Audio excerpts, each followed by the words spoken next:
In this example we're going to get a line coming from the dot to meet this line that's already drawn, but it's going to meet it at right angles. We're constructing a perpendicular from a point to a line. The first thing to do is to put your point on your dot.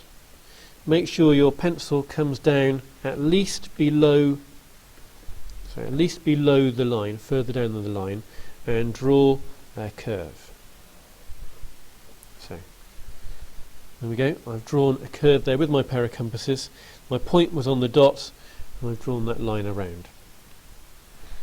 The next thing to do is to put your pair of compasses on that dot and do a line up there which will go through that dot, and another line down here on a curve. Again, don't adjust the pair of compasses. Put the point on the other mark here and go through both sides. Then if you join together these two crossing points, the line you have done will definitely be at right angles to your starting line. So if we just run through that again, if you have a starting line and you have a point somewhere away from your starting line, set your pair of compasses to point, or the point of them on your dot, and they need to come down at least below your line. Just going to turn my paper around. Then what I need to do is to do an arc like that. So my pair of compasses point was there, I've done that curve.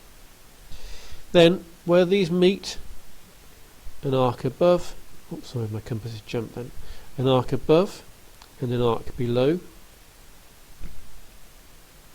and then move a point to the other crossing point and a curve below, above rather, and a curve below, and that produces other lines.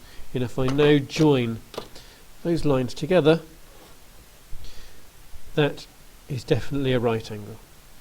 Now if you wanted to, you could have just drawn from there to there and not bothered drawing this line down here, then you just had that right angle there.